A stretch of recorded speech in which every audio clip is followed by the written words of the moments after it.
power goes out, I get stuck going to different internet places. But we are here for the weekly live.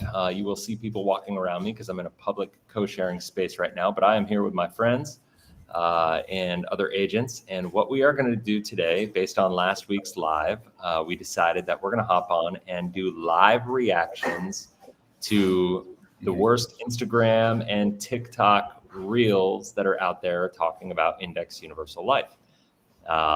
This is, I just kind of went through and opened them up and watched like the first couple seconds and saw the people that were reviewing. I haven't gone through anything yet, but I can tell you right now, my blood pressure is already going up.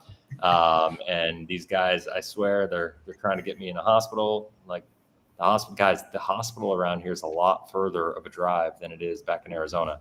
So, it is what it is, but we're gonna go through this and what the I don't know, the framework or the process of this video today is going to be.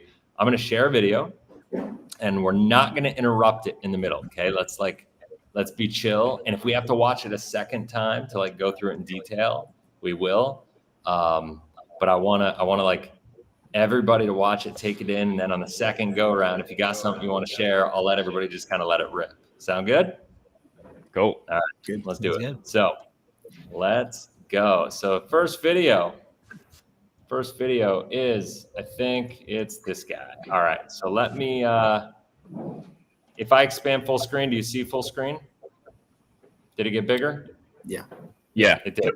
Okay. All right, good. I'm just trying to get them how it works here. So, all right, let's go. What $300 a month look like for a 30-year-old male put into an IUL? Let's look. So on the first year, you will have contributed $3,600. That's $300 per month. And you slide all the way to the right, you'll see that comes with a $91,000 death benefit. This is all assuming current market interest rates at 6.91%. But take a look, you do $300 a month until the age of 5. At age 65, contributions stop and you turn distributions on and you start withdrawing a roughly $61,000 per year tax-free. Slide all the way to the right and you'll see this also comes with a $670,000 death benefit at that current age that decreases as you get more distributions. By age 90, your total contributions were $126,000, but you have received $1.5 million in distributions. If you want to learn more how you can set this up for yourself, click the link in my bio and we'll help you out. Okay. What would $300? Oh, slow down there, big guy. So, all right. So that's interesting. So I saw a lot of things. I don't know about you guys, but I'm going to play it now. Well, first of all, anybody have anything they want to say to that beforehand? I'm just going to shut down all my businesses. I'm going to turn off all income streams, and I'm going to dump all of my money into that right now. Let's go. That's an amazing product right there. If it worked like that, I mean, 126,000 of total contributions of $1.5 million of distributions. I don't know why I'm working so hard. That's how they're positioning it, risk-free, basically, right? Like, yeah. Awesome. All right, I found that video on TikTok. It was one of the very first videos if you search IUL. So a lot of people are seeing that video. Really? That was one of the first videos on IUL? Yeah. All right. So let's do this. I'm gonna expand again, and I'm gonna go here. I don't see. Let me see here. I want to see how many people have seen this video. I don't know. It's probably been reposted. It only has 12 comments. It's probably been 42 likes. Yeah, it's probably been reposted a bunch of times. A lot of these guys will take them and then repost them and put them back up and whatever. But all right, so here's the deal. Clark's coming in. Clark, you here to participate? We're gonna make Clark sit here and participate in the IUL madness because he's always sending me TikTok videos too. So there's a couple things. I'm gonna watch it this time. I'm gonna comment on a couple things. If you guys see something, just start talking and I will pause the video. A month look like for a 30-year-old male put into an IUL? Let's look. So on the first year, you will have contributed $3,600. That's $300 per month, and you slide all the way to the right. You'll see that comes with. He says it comes with a $91,000 death benefit, but what he doesn't talk about is the fact that the cash value. You can see the account value is $3,012, but the surrender value is what really matters, right? That's $2,355, which isn't horrible. It's not the end of the world at that point in time, but it's not ideal. And so what's going to matter is as this policy gets older, when he starts talking about the With a income. $91,000 death benefit. Chris, This is Yeah. I want to point out too, like this kind of exposes that this guy is pretty inexperienced. He doesn't know what he's doing, because if you're that close to 100, because the way the bands work, you would bump the band up to 100 in coverage. That way you can get a preferred rating, right? And you're going to save your clients a bunch of money by doing so. Most of these agents, they just think, oh, minimum. They just click a button that says minimum death benefit, maximum accumulation, but they don't really understand the intricacies of the policy. And he shows it right here. So I love. And he's about to go ahead. Yeah, I was going to say, I love where he says non-guaranteed assumptions, current interest 6.91% end of year. And he just says current market interest rates. It's not an interest rate. It's like an average return rate in the market. It's an assumed, that's what it says, assumptions, and it's non-guaranteed. And I pretty much guarantee it will never, ever equal that. So when we look at these, I notice he focuses on kind of like the pie in the sky, best case scenario number of 6.91% average returns every single year with no down years. This shows no down years, right? Which is not the end of the world while you're saving money, right? Because he's like a 30-year-old. So by the time you're 65, you save for 35 years. If you have down years in the years that you're contributing to the policy, it's not the end of the world. But where the wheels fall off is when you start taking distributions, and he's going to talk about that. So I'll pause it when we get there. Anybody else got anything else to say on this so far? No, it's good. all assuming current market interest rates at 6.91%. But By the way, they're not current market interest rates. That's like, there's nothing current about it. It's just, that's what they're currently assuming. Like, and so it just shows how loose these people are with their languaging. And that matters. It just shows a lack of understanding, as you said earlier. I mean, when you even say market, like, what are you talking about? Market. No. Such a broad term. He's trying to sound smarter than he is. That's really what it comes down to. It's an average rate of return based on a particular index that you select in the IUL. It's not interest rates. So if interest rates go lower, like that, can it have an indirect impact on the indexes? Sure, but the way that the IUL is credited is by the indexes. For sure. Yep. Yeah, And that number's calculated with a hypothetical historical look back. I mean, that's how it's calculated. It's what it's called. Yep. Yeah. Well, depending on the index. If it's the S&P, it's not hypothetical. They're doing a real look back. But past performance is not indicative of future success. And when you talk about the 6.91%, that's not actually the returns in the policy. That's what the index is average. You still got to back out costs and charges and all that stuff out of that. Right. And, so and the market does not go up every single year either. Right. Yeah. This shows what an IUL shows. Exactly, which is jacked up. And there's a huge difference between actual and average rate of return. And which, you need to know how big of a difference that is. 100%. And all these IUL agents are saying that you can't lose money in an IUL, right? And the reality is you can lose money in an IUL, especially in retirement when you're taking distribution. Our friend Brian joined us. Oh, that's fun. Cool. So we'll get to that. Take a look. You do $300 a month until the age of 65. Hold on.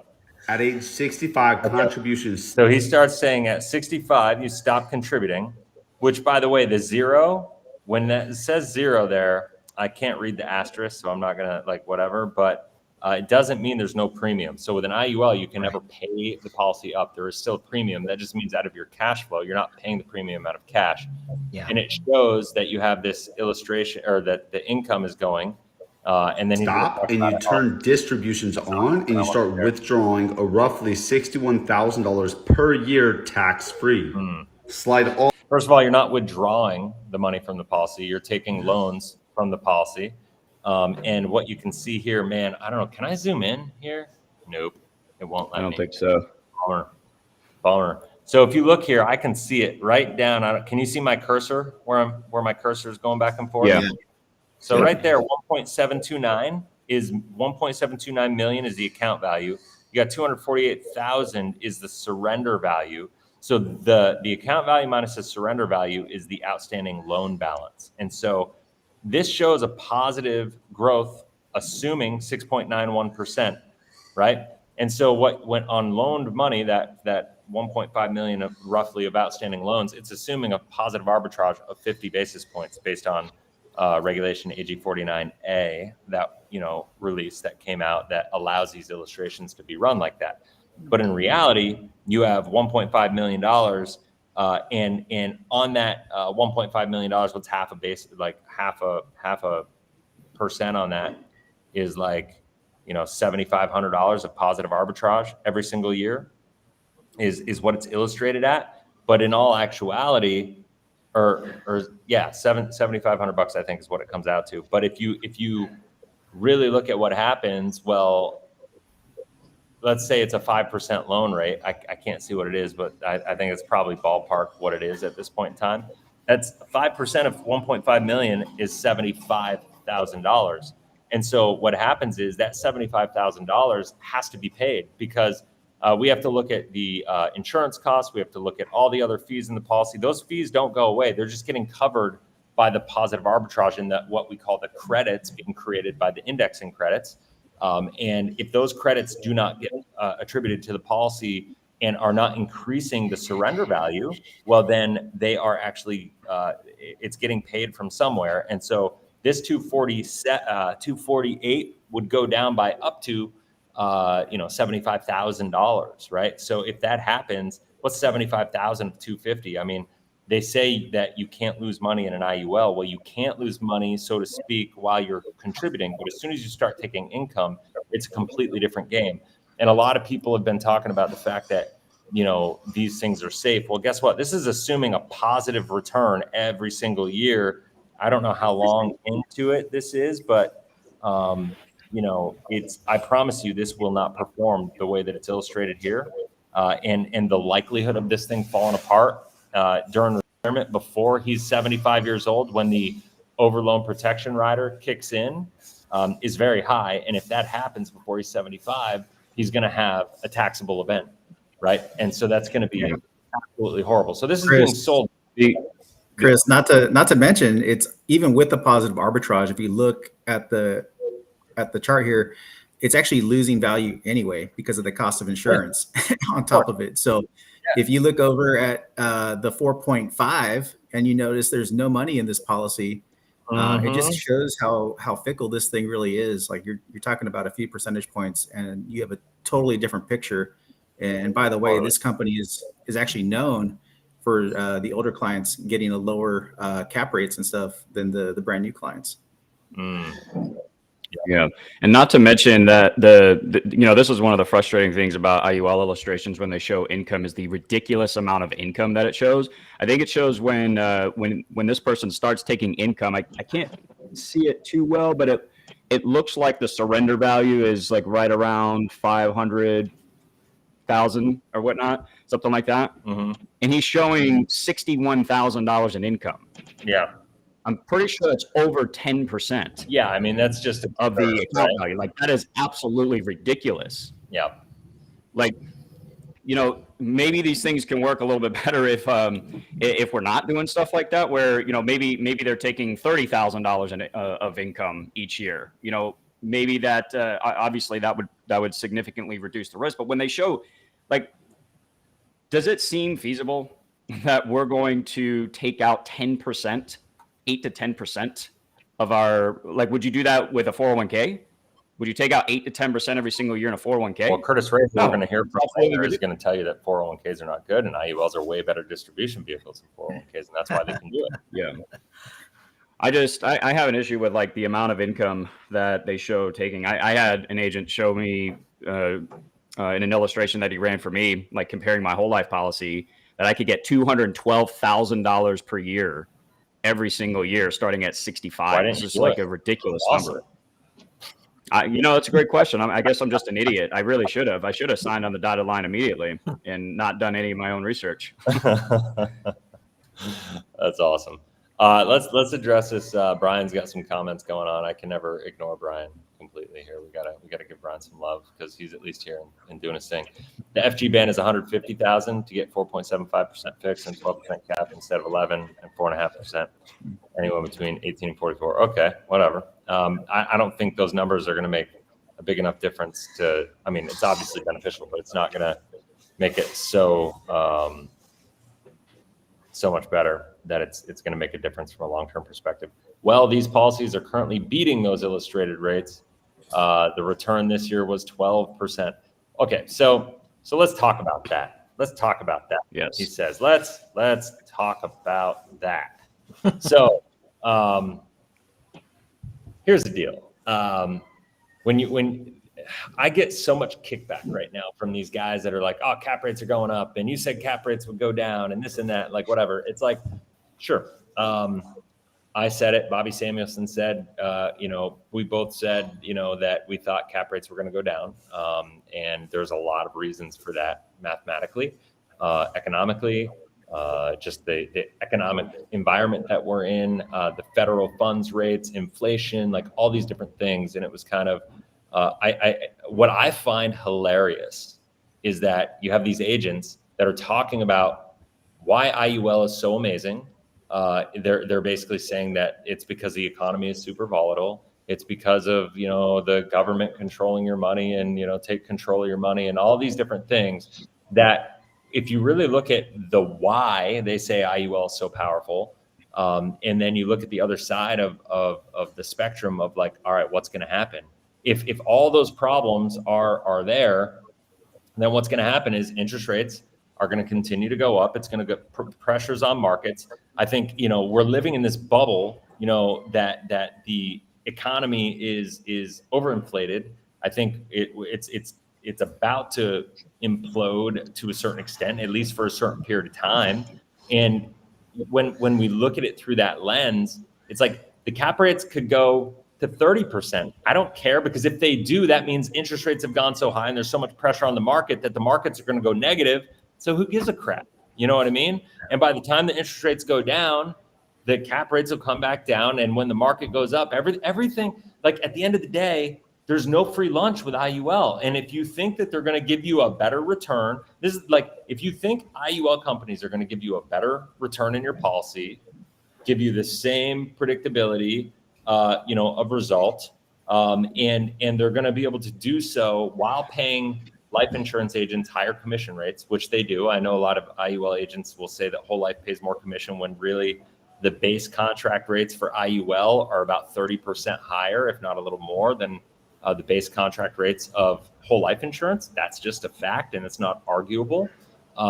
So in what world are they able to give you more flexibility, you more predictability and safety, higher commissions to the agent, and like it's like you believe that story, like I can't help you. You know what I mean? Like my guess is the other thing too around the 80 range. Like if you believe that story, like I think Chris, the big thing here is like a lot of people focus on a year-to-year basis, right? Like, okay, cool, because it does happen, right? Like there are going to be cases where you get a high rate of return on any given year. Sure. They can definitely happen, and it will happen again, right? Like let's not kid ourselves. But I think when you just look at the foundational pieces, you have to just there's fundamentals, right? Like you can invest. People invested in GameStop, right? Failing company, but people made a bunch of money. It can happen. Doesn't mean it's a good investment, right? So, very true. I think this way too. If you were to invest your money straight into the S&P and you bought these companies directly, if those companies win, you win, right? You're on the same page. If you go through a financial advisor, right, or they get a fee, right? An investment advisor. Let's go investment advisor. They get a fee. So if you win, again, they win, right? But in the insurance business, that's not necessarily the case, right? Like these companies will actually profit more. If you look at the term policies, what do they count on? They count on not paying out, right? 1% of terms pay out. And this is an annual renewable term designed where they get all the contractual guarantees, right? Everything they can change on their end to either control your participation in that market, control the costs, control the fees, control all these different things. So they own all the levers. So it doesn't make sense to, if you're going to invest in the S&P, you want to put a middleman in that is on your side and profits when you profit or when you win, the market wins. How much sense does it make to put a middleman in that profits when you lose? And that's the big thing for me that drives me nuts. It's just like, you got to pay attention to the contract, because I can guarantee you all these videos are only going to show the numerical page, right? The detail page. They're not going to show you what's in the contract. And it's like, read your dang contract. Just read That it. is so true. And I apologize if I got background noise here because they got like an air compressor going outside my window here. Not the ideal setup for me today, but yeah, that's 100%. Like they're looking at best case scenario. And the thing is, when you look at that, and this, if you go to lifeproductreview.com, Bobby Samuelson did a really amazing article on that. When you look at the current illustrated assumption, according to regulation, it has about a 50% chance to beat it and a 50% chance to go worse than it every single year. Yet it shows it being positive every single year, like at this positive result. And so the thing is, on what the illustrations don't show, and why you can never create calculators, like Brian and these other guys that call me and they're like, I've got calculators and I've tested it. I'm like, I'm sorry, I just don't believe you're that smart. If you were, you would have gone to school to be an actuary and you would be doing it right now. Like if that were really your ability, unique ability. Because the bottom line is, on negative years, you don't just lose the money, you have increased costs that go along with it that over time compound and do not get calculated into the illustration. And when you back test just the money side and the return side, the index side, you don't know how to back test all the different expenses and fees and everything that goes along with it. That's just the reality of the situation. And you don't account for the fact that they can change those fees along the way.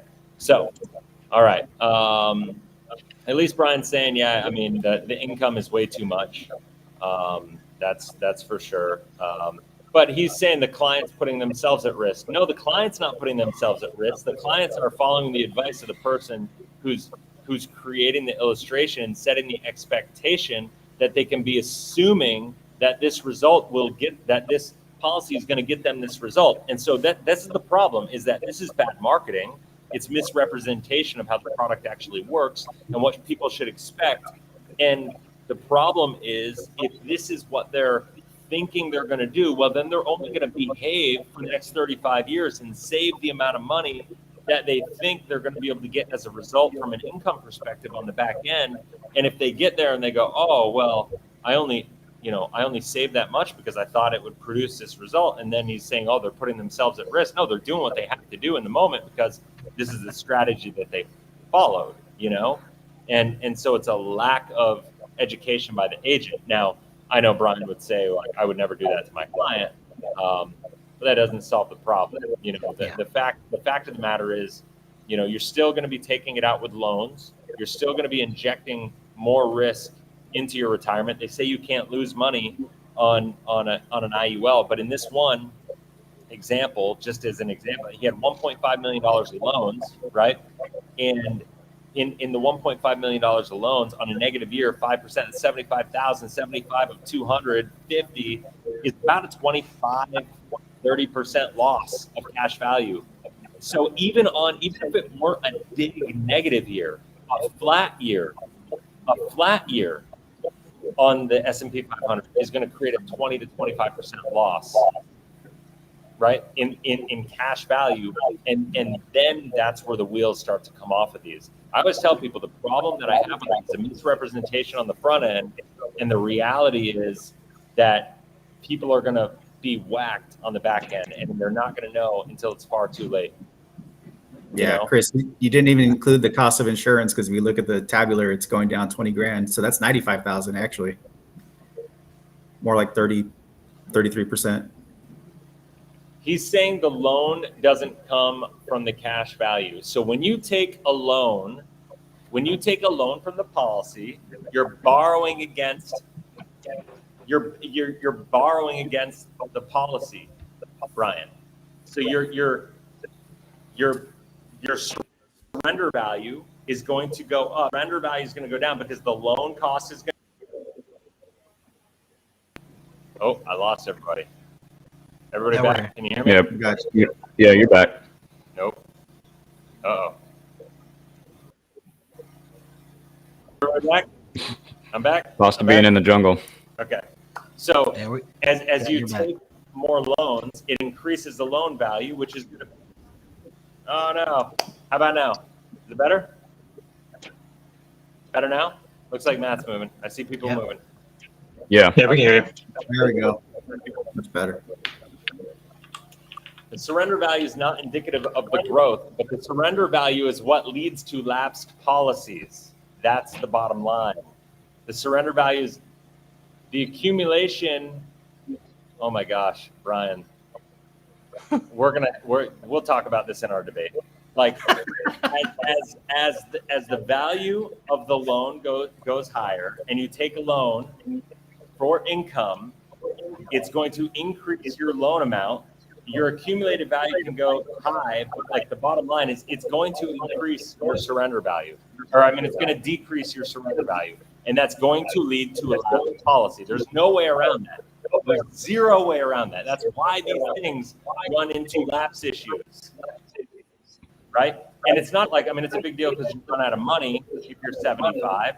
But if you're, 65 or maybe 70 and you run out of money, now you have a big taxable event because most of, not with every company, but most of the companies, their overloan protection rider doesn't kick in until you're 75, or it's only effective after you're 75 years old. If it lapses beforehand, then you're screwed. Brian, if I were wrong, it wouldn't be, there wouldn't be so many lapses on these things. Right. Like, Chris, I got to share this. Brian, for you to tell me, I mean, maybe we're speaking semantics a little bit and we're using different languaging, and okay, whatever. I don't care about that. What I care about is for you to say that for you to take policy loans, and when you have a negative market returns or flat market returns, and you have increased interest rate expenses, to think that that's not going to reduce the surrender value of the policy is freaking outlandish. Like, for you to not think that there's a correlated reaction there, Brian, is just completely disconnected. Go ahead, Michael. You had something. Yeah, Chris, this is actually exactly what got me to stop selling IUL. Is this reality? You look at that situation right there. You're at about 270, right? And if you lose that 75,000 credit, plus you were already going down 20, so that's a 95,000. So now you're about let's call it 180. If that client needs money the next year, let's say they take 80 grand. Well, if you have a second bad year, that policy is done, right? And that's when I realized, and when I woke up to the fact that it really only takes a couple of bad years where you don't get a credit to lap some of these policies. That's what really alarmed me, and I was like, holy crap, I cannot sell this the way I'm selling it, right? And that's the reality, is like, and unfortunately, I do believe, I like Brian. So I know Brian, and we've become friends, and I know he wouldn't advise his clients to do that. But the reality is there's all these other people like this TikTok that are telling people to do that. And that's the real issue that we have. So, yeah, I mean, two bad years, and that's insane. These policies get over leveraged, and that's the way they're promoted and and marketed. It's insane. Yeah. Yep. He's saying if you don't over leverage a policy past 80%, you can afford 4 negative bad years. That's just not like to say that with a blanket statement without considering the age and the cost of insurance and all these different things that go into the equation. There's just like that you can afford maybe 4 bad years when you're young, but when you're old, and that is what I have a problem with. Loan balance. It depends on the outstanding loan balance. It depends on like so many variables that come into it. When do the 4 bad years happen? Like all these different things. That's what it has to do. So forget all the technical jargon and the numbers and properly structured and all that. That's what I have a problem with. He would probably tell that to a client. long as we keep this under 80%, you could afford 4 bad years, but yet the company has the ability to change almost every rule of the game. Like it's the certain statements, the absolute statements that these IUL agents say to clients, thinking that they're going to be okay, yet the whole thing could be changed. The whole game could be changed. The strategy can be changed. The economy can be changed. And it's just beyond me. I can't even believe that's even. Well, it's interesting because he just said, like, it's just math. If the market goes down, then the next year it's going to go up. And so it's just math. It's going to make up for it. But the reality is with these policies, first of all, even the no cap policies have what's called a no risk rate, and there's fees into it that from a long-term perspective. I mean, if they're super actively managed, can it be navigated? I'll give the benefit of the doubt and say, okay, they could be in a perfect world if you have a ninja working for you and like in and out, and Brian's going to try to convince you he's that ninja that can do that and like all these different things. But the reality is, like, now instead of you taking accountability and responsibility for the results in your life, you are putting that success on somebody else again. So that goes against all the principles that I believe in, right? Like, I don't want my risk and my success to be based on this one product, right? Like, that goes against everything that life insurance companies stand for and what they're good at, right? So I don't want to use a life insurance company for that risky component when that's not really how it's being sold, you know what I mean? And it's not where their track record of success is. And so now all of a sudden, for me to go do that, I'd have to like bank on the fact that Brian is going to be there my whole life. Otherwise, I got to become an expert at it. And I tell you what, I had a bunch of IULs personally. I got rid of them because of what I know, you know? So anyway. So I'd like to ask Brian a question, if that's all right. Well, for me, like this, you good? Yeah, go ahead. All right. And really any IUL agent, because this, for me, ended the IUL versus whole life debate, whatever, is why on earth would somebody buy an IUL for upside potential, downside protection in the market, when they can do almost the same exact thing in a whole life product without all the issues of an IUL? You can get upside potential, downside protection in the market with a whole life product. So what is the point of IUL? Why roll the dice with something that has so many things that can be changed, so many things that can go wrong, how it needs to be actively managed, like very stringently? Why take all the chances with that to get that upside potential, downside protection in the market when you could do it in a whole life product, not have any of those issues? That's my question. Yeah, valid question. And the motorcycle behind me is asking the same thing. For me, it's a foundational issue, right? Like, you can build let's face it, indexing is super powerful, super powerful, right? It's a great strategy. It's not the strategy that I have the issue with, like Matt's hitting on. It's the foundation. Like, you build your house on a rock, you don't build your house on sand, right? And that's like a biblical principle. And so it's like, okay, we have this strategy, but do we want to build it on a contract that has a lot of issues where the other party can change everything in the contract, or do we want to build it on a rock, right? And that's really the principle for me. So I want to address Brian's comment here really quick. He says you got statements showing 61% in a single year. If you're selling an IUL based on getting 61% in a single year, you are extremely misleading your clients. Like, hey, look at all this amazing return that I got in this one single year. All right, how many times is that going to happen? And that's like saying, hey guys, I this latest cryptocurrency that launched a month ago, I just made 1,000% on it. I'm this expert at cryptocurrency trading now. You should follow me. You should dump all your money into this thing now, because look at all these amazing returns that I got in this one single year. So sure, is the potential there to get 61%? I suppose, fine. But is that, like, how often is that going to happen? And are you really selling an IUL based on a single year getting 61%? That's absolutely ridiculous, man. I'm sorry. And not to mention, like, can you get 61%? I'm not even really sure, if you're talking about like just the cash value overall or whatnot. But the way that the rider works with whole life products is you can double your dividend. So if one year I'm getting, let's say a $15,000, $20,000 dividend, and the market goes up really good, well, I just made 100% on my dividend. I'm pretty cool with that. Like, I don't need to be chasing potential 61% returns on any given year, where at least to the point where I'm going to make major long-term decisions. Like this is a long-term product. It's not based on any specific individual year. It's a long-term product.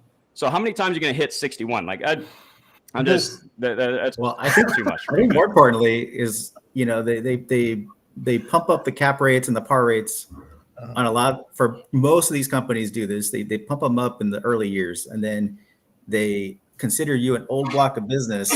And then all of a sudden you get these lower cap rates and par rates. And so, yeah, you might get that on the front end, but when you're in retirement, what are the chances you get that kind of year again when the insurance company is going to change things on you? So most of these IUL agents haven't sold IULs long enough to understand what you're even talking about. That's the funny part. I asked most of these guys, how long have you been selling it? Oh, like this is my second year. Oh boy. Yeah.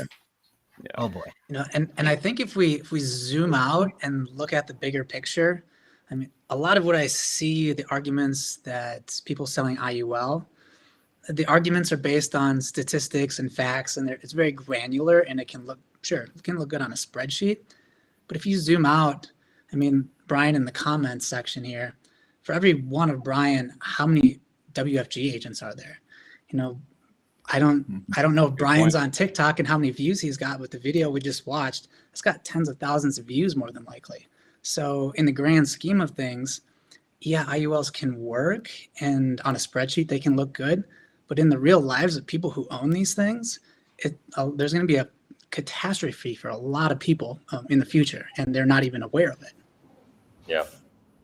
Yeah, sorry guys, I lost connection. Now I'm coming back and I see some of Brian's comments. I don't know what you guys all said, but here's the deal. Here's the deal. Like, I'm looking at this thing, S&P uncapped at a 10% spread, 27% S&P minus 10% spread. That's a 17% return. Except for on the fact that on the years where the S&P does 10%, you make nothing, right? You get nothing, right? And that's most years. I hate to break it to you. Or on the years that S&P does 13, 14, you get 4.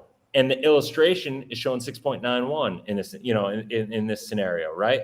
Like, so there's always a catch on these cap rates. And I've done a lot of videos on this, right? So at the end of the day, the thing that people need to understand is it doesn't matter if the market is uncapped, if the index is uncapped, or if it's capped, or if it's got a high participation rate or a low participation rate. The only things that matter are the fact that you have an option budget, you have an option cost, and then you use those two things together. And if you're buying the S&P, whether you have a cap or no cap, there are levers in there because the input doesn't change and the costs don't change.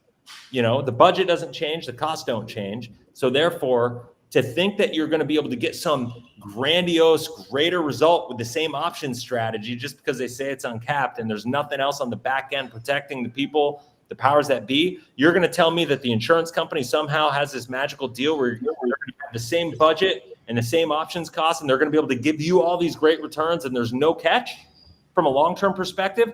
And I don't disagree with you, Brian, that from a year-to-year basis, you can have a massive year, but you're going to pay for that on an annual cost expense fee that goes with that strategy, because they know from a long-term perspective, they there's these costs that are associated with it. And this is all built into it. They call them no risk rates. They have spread charges, spread fees, whatever you want to call it. Every company calls it a little different. And so it's like all this stuff exists. There's no free lunch. That's my problem with this, is like they're positioned like they're this like amazing thing. And that 61%, sorry, but it's bull crap. Like, yeah, you could have it, but that is like finding a unicorn in the wilderness, amongst a bunch of horses. It's like you're not gonna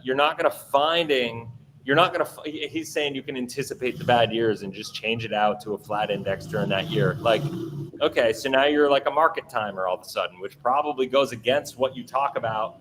You're speaking out of both sides of your mouth. You say use this indexing strategy so you can just weather the bad years and make it, but all of a sudden now you're going to tell me you're a great market timer. Like, that goes against everything, right? Like, Well, I thought IUL was so great at protecting you from the downside part of the market anyway. So why do we have to time anything? right. And Why do we need to anticipate anything? So If and it's that, so that good at doing that. that once again, it goes to the fact, if somebody goes to the point and they say, I want to manage my own policy and I understand it enough to do it on my own without an agent, and I can go into my back office and I can manage my thing, and I don't need Brian, I don't need Chris, I don't need Matt, I don't need any agent, and they can do it, and they're comfortable taking that risk, well then God bless them. Have fun, good luck. Agreed. You know? But if they are relying on the agent, which is what 99.9% of these clients are doing, and that's the problem. That's the problem, you know? And that's the problem with all these videos, you know? I'm going to sit here and listen, Brian and I, disagree on a lot of things and about like, he overhypes like how good these things are. Like, I mean, just the fact that he's been like, do you have anything showing a 61% return? Like, dude, that was like all these 61% returns and all these people that show these results. It's like, they cherry picked like right at the bottom of COVID and right at the end of that good year, the March to March time that, at the end in 2020 when it got really bad, and then 2021 when it corrected, when everybody thought it was going to get bad and the market just blew up, that point to point period, the returns were incredible, so if you participated in that, but that's like such an outlier scenario. I'm talking about getting predictable results, not using hype from one example of a policy that's probably not likely to repeat itself in the history of our life to overhype somebody into buying a strategy they don't understand. That's what I'm talking about. Yeah. This year must be cherry picking again with 14 to 18% returns. This 14 to 18% is not that much when you then next year, you have zero, then boom. If you have 0% the next year, you're talking about now you have 7% average. You have 9%. Okay. And then if you have a 2% year after that, now you're down to like a 6% average. It's not 1 year of 14 to 18% doesn't mean anything. Yeah. I don't think anybody's arguing that IULs won't grow. Like, you won't have good years. You won't have growth in your accumulation, your cash value. Mm-hmm. Nobody's arguing that. But we're talking about a long-term product. And in this particular example on this TikTok video, it's showing over 10% income being taken from this thing. It never has a down year. Like, there's so many misleading half-truths in the illustration itself. Like, again, you can get good returns on any given year, but what happens when you're 70, 75 years old, you've got $1 million loan balance or a $500,000 loan balance, you have that down year. How many of those does it really take to blow up the policy? And here's the thing, not even just lapse the policy, but now they don't have anywhere near the amount of income available to them that you showed them. That's another problem. So maybe you can manage it to where the policy doesn't lapse, but in this gentleman's example, are they going to be able to take $61,000 for their entire life like you're showing them? Probably not even close. And if they've made major financial decisions throughout their life based on that illustration, you're now screwing with people's money when they need it the most. I'm not okay with that, man. I concur. And I got one thing to add. Here's the point we really haven't discussed, I don't think, too much foundationally. We can argue rate of return. We can be arguing about, this year, it's 61% and 14 to 18%. That's not the reason we're doing whole life. We're not trying to chase big returns. We're not trying to put our money in there to grow it as big as we can grow it. We're doing it for a different foundational reason. And so we're not even talking apples to apples here when we're talking, why would somebody get into an IUL versus why would somebody do an overfunded whole life policy? So I appreciate that Brian's got some things that he's agreeing with us on, but he's trying to justify his position quite a bit through some of these comments. And the foundational reason we're doing whole life is a savings alternative. It's a place to store capital, to do other things. We're not trying to grow our money like crazy. And we're not, if we want to cherry pick the good return years, well, what happens here at some point, Brian, when we have a down year and we have a negative 30% in the markets and your, 0% floor hits, and we have all the cost of insurance to come out of that, well, the whole life is going to continue to compound ahead of that. So it works both sides, and we're not trying to compare one given year to one given year, and one in an IUL, one in a whole life. It's about the long term. What is the product's going to do long term? And I guarantee the compounded consistency inside of a whole life will probably outperform an IUL. Now, it may not do that all the time. There's a lot of variables that could play into that. But clients that we work with want to know consistency. They want a solid foundation. They want to know the predictability. They have the control. They don't want to have to worry about looking over your allocations every year and wondering, what do we need to do to shift around to not be in a position that's going to blow up the policy? So we're really not talking apples to apples here. And we want to make sure that, for us, the clients are doing what's in alignment with them. And so many that we talk to don't want the variables. They don't want the risk. They want to go the other direction. Yeah, Very well said, Jeff. I think just to get back on point too is like, we're not trying to argue the returns. We're trying to bring to light this bad marketing straight up lies, right? Yep. And so, and I actually know Brian 100% agrees with this, right? So we want to bring this bad marketing to light. People are being misled. The product's being misrepresented, and that's why we're sharing these videos, right? Because we can break these videos down, and you can see what people are trying to sell, and quite frankly, it should be illegal. What a lot of these people are selling. Well, and at the end of the day, in talking to Bobby Samuelson, this is kind of what we came to, when we were going back and forth. And one of the first videos I ever did with him was basically like, let's say potentially best case scenario, IUL has a little upside potential compared to whole life. Let's say it's 0.5 percentage point, like 50 basis points from a long-term perspective, that upside potential genuinely exists. Like it's possible. For sure. The question is, on the downside possibility as well.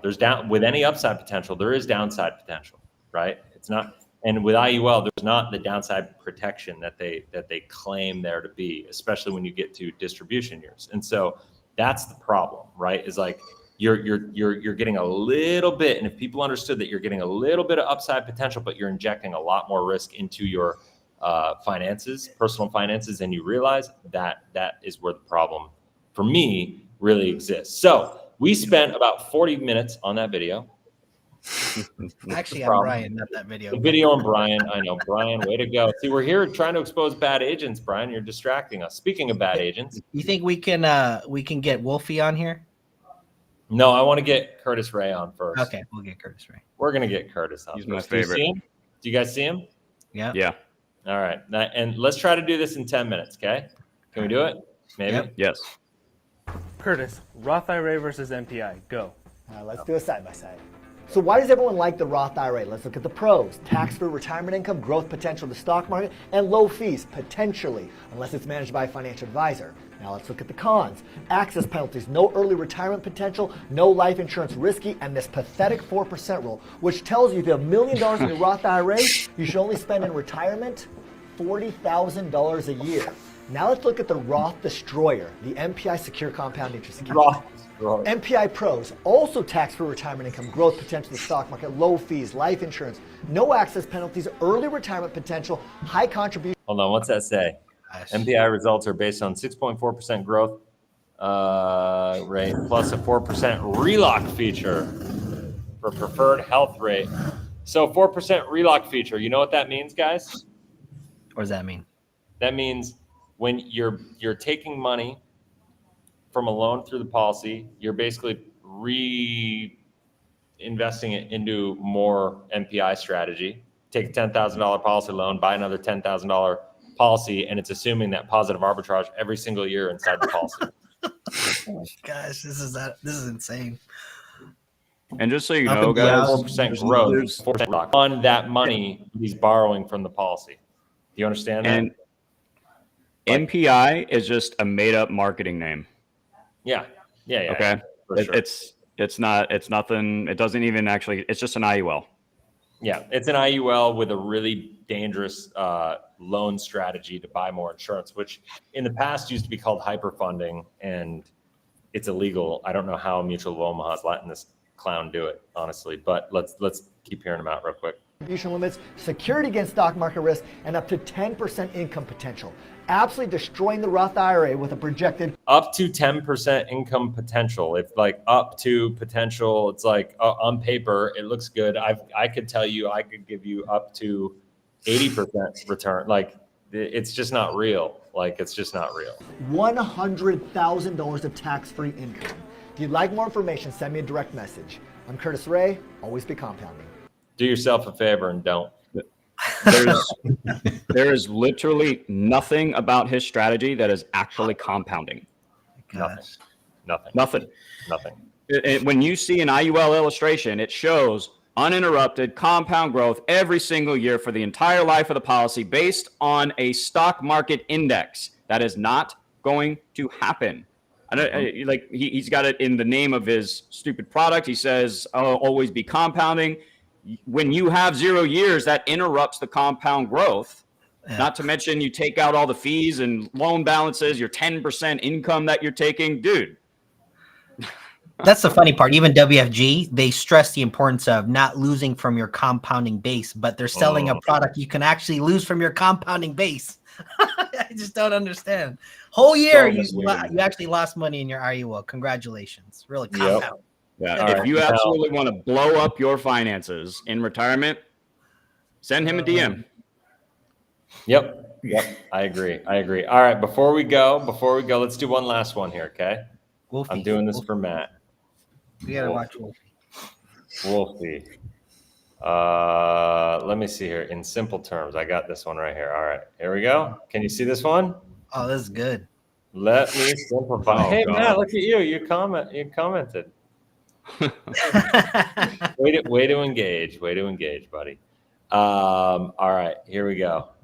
Let me simplify infinite banking for you. The easiest way that I can explain infinite banking is this. Imagine in one glass of water, you have $100,000, which showcases your liquidity, the cash that you've put inside of the policy. And on the other side is the money that you've borrowed to go invest into real estate. So how infinite banking works is like so.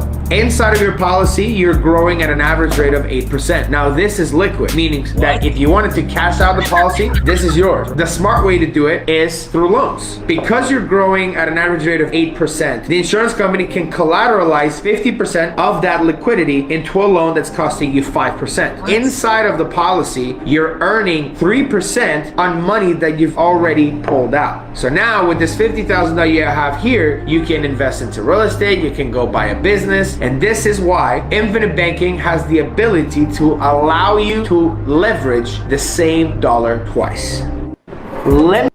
That was supposed to simplify it. That was so I'm confused. When I watched that, I said, I don't even understand. I don't think he knows what he's talking about. Like really, what gives that away? Oh my God, that was bad. I met that guy in person one time, and I was at this networking event, and we all went around and like talked about what we did. And I didn't say I did infinite banking. I just talked about, cash value life insurance, whatever. And then at the end, he went like towards the end and he's like, I do infinite banking. And I was like, oh, that's cool. I met a guy that does infinite. What are the odds of that? And so at the end, I go up to him and I'm like, hey, like you do infinite banking. It's awesome. Like who do you write with? And he's like, oh, I write IUL. And I'm like, oh, so you don't do infinite banking? He's like, oh, no, I do. And I go, well, no, you don't. Like, if you sell IUL, you don't do infinite banking because you need to use whole life for infinite banking. He's like, no, you don't. And I'm like, well, if you actually read Nelson Nash's book, you'd know that you actually do. And you can call it what you want, but it's not infinite banking. You just don't understand it. You just obviously don't know what you don't know, and it's okay.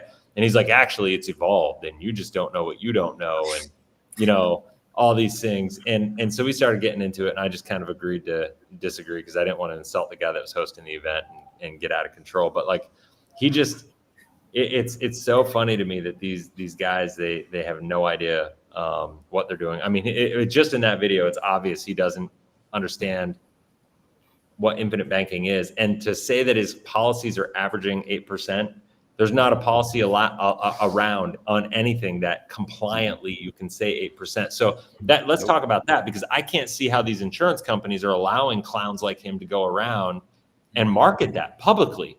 I mean, that one video, guys, has 452 likes.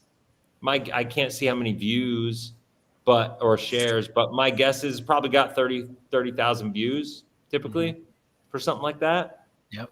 Like, that's dangerous. How the insurance companies are not cracking down on people like that. And that's the problem.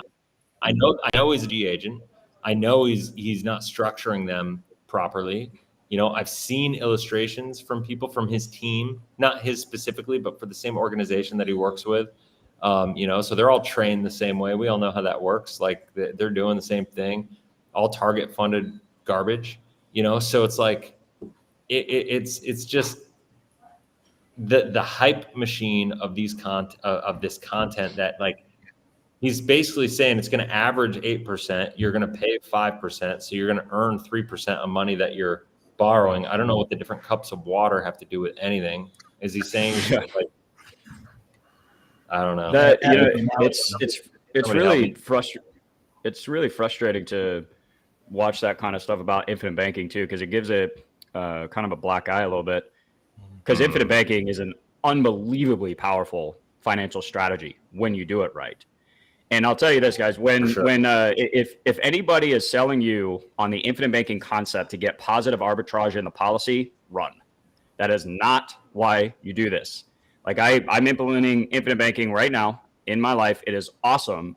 And it's got nothing to do with positive arbitrage. Can you get it? Sure, it's possible. But that's not why we set it up. And the other side of that, the other side of that argument, when they're talking about the arbitrage and the different, like earning the interest rate in the policy versus what you pay on the policy loan, it's like what the argument I'll hear is that, this is why whole life sucks for infinite banking. I've heard Curtis Ray say that, and it's because you'll only earn 4%, but you'll have to pay 5 or 6% in policy loans. Anybody who says that has a fundamental misunderstanding about the difference between simple and compound interest. I've run the math on this. I could pay 8% on a policy loan and only earn 4% in my whole life policy. And in 5 years, I will actually still be ahead in my policy because my policy is getting uninterrupted compound growth versus the policy loan it's simple interest. So it's being paid down it applies to a lower and lower balance. That makes a huge difference. So we're not doing this for arbitrage. It's got nothing to do with infinite banking at all. Totally. No, 100%, 100% right. I've seen people like this clown too. I saw somebody's Facebook page. They're saying, "Oh, you're going to average 8 to 13%." Like it gets insane with some of these agents. And obviously, I think I'm not sure, Chris. I'm not sure, Chris, but I imagine they'd lose their license if this stuff was actually reported. But it's just the marketing is just overhyped. And you have people like this, and I wish, more people. The thing I see with IUL agents, they'll tell people like you, Chris, or like me, like, "Oh, you just don't know." I know. It's like, it just makes me laugh because, like, no, bro, we were you. Mm-hmm. We were you. Like, you don't know. Yeah, I know. Like, it's so bad. Like, I don't know. It's hard for me. Like sometimes, like somebody said it the other day, I responded, then I deleted my response because I felt bad. Like it was a little too abrasive, and it's just like, I don't know. Like for most of the people that make the comments, how I really feel and what I really want to say is, dude, I've forgotten more about IUL than you'll ever know in your life. Like, and it's hard, like it's frustrating. But all right, let's do this. I'm going to do this last one because it's Wolf and I just want to get him out of our system and see what happens here. And then we'll move on to somebody else next time. So, for example, let's just say your money is actually mirroring these indexes, right? Like S&P, Zebra, like Mosaic, to all these indexes you can choose from. Let's just say with the bonuses and higher participation rates, let's just say the average return you're making is about 10%. Right? Because on the low end, you're making 9, high end, you're making it about 11. So split the difference, 10. I have data to also show you as well, too. Like outside of the podcast, if you guys want to see it, like I can show you. So let's just say you're making 10%. Okay, first of all, that's tax-free. I want to see Second, that data. Once you want to borrow that money, let's just say it's costing you 5.5, okay, or 5%, right? Now you're paying 5% of that loan, but inside of the policy, you're making 10. So instead of the insurance company charging you 5 to then give you 10, they'll just credit you 5%. So now check it out. You're making 5% in your cash value, and now you have, for example, the $1 million that you pulled out to go invest into real estate. So at that point, you can choose where to invest the money that you have inside of the policy, and at that point, you can call it self-directing if you want. If your policy is making 10% without thinking about it, I mean, unless you had a home run deal, right? Yeah, that would make sense if you're going to borrow against it. I personally, and I'm inexperienced in this field, so I didn't know a return would look like that for an IUL. I've always heard it's about a 4 to a 6%. How you do? Oh my gosh. Why did he cut that part out for his video? This guy just makes up numbers as he goes, I guess, huh? 8, Yeah. 10. What's next? 12? 12, 13, 14. Wow. Oh, man. No puns in the second video. What was that? I said no puns in the second video. His first video, he had the glass of water and he said the money was liquid. I thought that was a pretty good pun. The money was liquid. That was the purpose of the water. It took me a minute. Oh, look at that. You should be a All comedian right. instead of an IUL agent. Well, guys, we got through like 4 videos, and I got nothing. We got plenty for the rest of the month. So what I got out of the Wolf videos is the guy's just a crook. Like talking 10% averages, like he should lose his license. You know, I don't have time to respond a lot to that. Curtis Ray, I've done a lot of content on him. You know, it just, that whole relock feature, what he touts. We just lost him. Lost him again. Chris, come back to us. While he's coming back, I noticed too, like the average rate of return that he was talking about changed. Like, which one is it? So his first video, you're talking about 8% average rate of return, and now the second one, you're talking about 10% average rate of return. Like, what are we doing here? You're just making shit up. At least be consistent when you're misleading people. Be consistent. Yeah. Well, there was probably that 61%. There's probably that 61%, you know, month in between, Matt, that jumped the averages so much between the first podcast and the second one. You know, yeah, you're probably right. I didn't account for that. He's probably a beneficiary of that. He's the guy. That totally makes sense. I doubt it. He's a WFG guy. What do you think he's selling, Matt? I'm back. I don't know what product he's selling. He's probably Nationwide or National Life or F&G. Those are the main 3. Or Transamerica. Got it. What's up, Chris? Welcome back. Welcome. Yep. So, all right, guys. Well, my over there. connection is hey, you know, welcome back. You know, this is just the way it is today, right? Like, hey, at least I made it. Okay. Yeah, I'm doing fine. Honestly, like I've gotten so used to just like having. He's got. Yeah, needs to get that studio done. And you know, like a lot of the arguments that we present and the arguments that they present. Here's my argument every single time. You can say whatever you want, and I can see how you can argue your point. But here's the reality: no matter what, if you actually objectively went through the negative attributes of an IUL to a client, they wouldn't buy. Correct. So just forget your argument, forget this, what coulda, woulda. Let's just start there. If we just talked about what it is, just how it works, the client wouldn't buy. And the only reason the client buys is the agent totally disregarded the important stuff. That's my argument. So that's why I don't have to fight about, okay, that's cool, rate of return, all that. I don't even have to discuss that because I just bring it back to that. Well, let me tell you this. Did you say this to the client? Did you tell them that how this works? And you know, of course, some agents will say, "Oh yeah, I tell every one of my clients." Call one of your clients. Yeah. Let's have a talk. Right. Just like every Matt, agent I've says gone they should through apply policies properly. Yeah. Right. Okay. I've helped people move over to Whole Life, and they think, "Oh well, should I just open this and keep this?" And I go through about 2 pages in the illustration. And dude, they're like, "Oh yeah, no, you guys, I'll get rid of it." So we got to wrap this up. But you want to hear? I'm going to end with this story, and we'll talk about it maybe next time.